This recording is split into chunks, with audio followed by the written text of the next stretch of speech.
చిన్ననాటి జ్ఞాపకాలను గుర్తు చేసుకుంటూ 1990 కిడ్స్ వాళ్ళకి మాత్రమే తెలిసిన ఒక మంచి స్నాక్ని అయితే ఈరోజు మీ ముందుకు తీసుకురావడం జరిగింది. Welcome back to RS world recipes.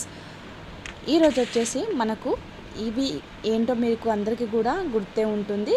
ఎక్కువనైతే 90 kids వాళ్ళకైతే తెలిసి ఉంటుంది. ఇవి మరమరాల లడ్డు అండి. ఇప్పుడు పిల్లలకి పిజ్జాలు, బర్గర్లు ఇవన్నీ స్నాక్స్లు ఉన్నాయి, కానీ ఇవి మాత్రం తెలిసి ఉండదు మ్యాక్సిమము.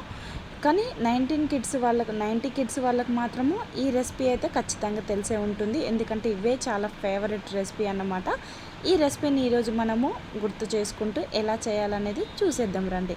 ఇక్కడ నేనైతే మరమరాల ప్యాకెట్ తీసుకున్నానండి. తీసుకుని దీంట్లోకి ఒక హాఫ్ వరకు మాత్రము ఒక బౌల్లోకి అయితే వేసుకున్నాను. ఇక్కడ మీరు మరమరాలతో చేస్తున్న ఉప్మా చేస్తారు కదండి, అలా పోపు చేసే వాటి అయినా పర్వాలేదు, నార్మల్ అయినా పర్వాలేదు తీసుకోండి. ఇక్కడైతే నేను మామూలుగా నార్మల్గా తీసుకుని ఒక హాఫ్ వరకు అయితే వేసుకొని ఇక్కడ ఒక చిన్న మంట మీద కొంచెము క్రిస్పీగా అయ్యేంత వరకు కూడా ఫ్రై చేసుకోవాలన్నమాట. వీడియోలో చూపిస్తున్నట్టు ఈ విధంగా ఫ్రై చేసుకుంటే సరిపోతుంది. ఒకవేళ అవి క్రిస్పీగా ఉన్నాయి అని అనిపిస్తే మాత్రం ఫ్రై చేయకుండా అవసరం లేదు. కాకపోతే కొంచెం ఫ్రై చేస్తే ఏంటి అని అంటే మనకు వాటిని పట్టుకొని ఇలా చూస్తే మనకు వెంటనే తునిగిపోయేలాగా, అంటే చినిగేలాగా ఈ విధంగా మీకైతే ఉండాలన్నమాట. క్రిస్పీగా ఉంటే సరిపోతుంది.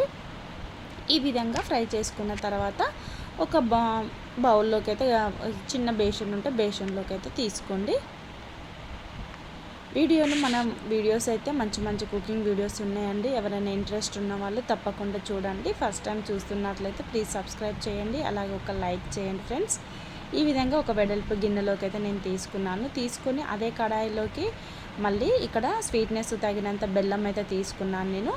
మీరు మామూలుగా మరమరాలు ఎన్ని తీసుకుంటారో దాని క్వాంటిటీని బట్టి అయితే మీరు బెల్లం స్వీట్నెస్ని బట్టి తీసుకుంటే సరిపోతుంది. ఆ బెల్లంని ఈ విధంగా తురుముకోవాలి. చాకు సహాయంతో అయితే ఈ విధంగా తురుముకొని నేనైతే అందాదగా కొలతను బట్టి వేస్తున్నాను.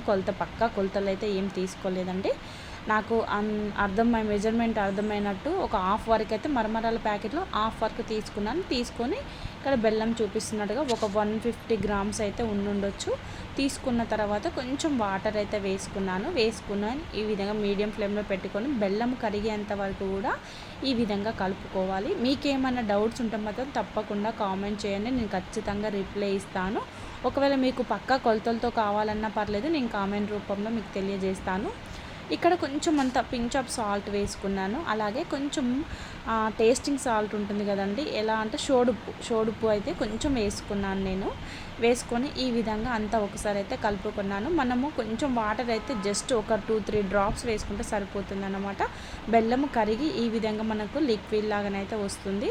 వచ్చిన తర్వాత నురుగా వస్తూ మనము ఒక చిన్న ప్లేట్లోకి వాటర్ తీసుకొని కొంచెము మనము పాకం వేసినప్పుడు కొంచెం దగ్గరికి వచ్చేంత వరకు కూడా మనము బెల్లాన్ని అయితే కరిగించుకోవాలి. మనకు ఖచ్చితంగా పాకం అనేది ముదురుగా రావాలి, లేతగా రావాలి అలాంటిది ఏం అవసరం లేదు.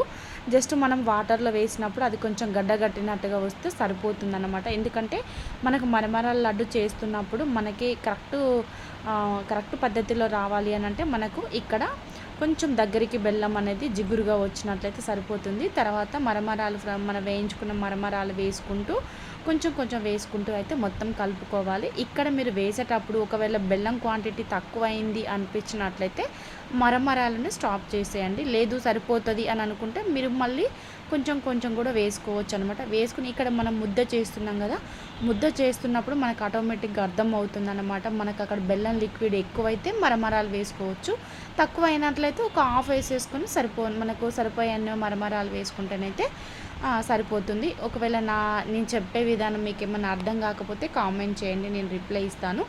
తర్వాత ఈ విధంగా వేసుకొని కొంచెం గోరువెచ్చగా ఉన్నప్పుడు, బాగా వేడి మీద అయితే చేతులు కాలిపోతాయి కదా, అలా కాకుండా కొంచెం గోరువెచ్చగా అయినప్పుడు ఈ విధంగా మనం లడ్డు చేసుకుంటే సరిపోతుంది. మన రవ్వ లడ్డూలు, బూందీ లడ్డూలు ఎలా చేసుకుంటామో సేమ్ మరమరాల లడ్డు కూడా ఈ విధంగా మనం కొంచెం తీసుకుని ఏ షేప్లో కావాలి అనుకుంటే ఆ షేప్లో, అంటే చిన్నగా కావాలి అనుకుంటే చిన్నగా చేసుకోవచ్చు, పెద్దగా చేసుకోవాలనుకుంటే పెద్దగా చేసుకోవచ్చు.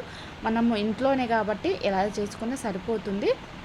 నేనైతే షాప్లో చేస్తున్నట్టు కొంచెం పెద్ద సైజే చేస్తున్నాను. పిల్లలకి ఇచ్చేటప్పుడు చిన్నగా చేసుకుంటే సరిపోతుంది. ఈ విధంగా మొత్తం కూడా ఇలా చేసుకుంటే ముద్దలు కట్టేసుకుంటే సరిపోతుంది. కొంచెం వేడిగా ఉన్నప్పుడైతేనే మనకు వస్తాయి. చేతులతో చేసేటప్పుడు మాత్రం ఒక టెక్నిక్తో అయితే చేసుకోవాలి. ఒకవేళ మీకు చేతులకు అంటుకోపోయినట్లయితే కొంచెం నెయ్యి అనేది అప్లై చేసుకున్నా సరిపోతుంది. నెయ్యి చేతులకు అప్లై చేసుకుంటూ ఈ విధంగా మరమరాల లడ్డు చేసినట్లయితే మనకు సూపర్ టేస్టీగా ఉండే బెల్లంతో చేసిన మరమరాల లడ్డు అయితే రెడీ అయినట్లు. మీరు కూడా తప్పకుండా ట్రై చేయండి. ప్లీజ్ సబ్స్క్రైబ్ చేసుకోండి, ఒక లైక్ చేయండి ఫ్రెండ్స్.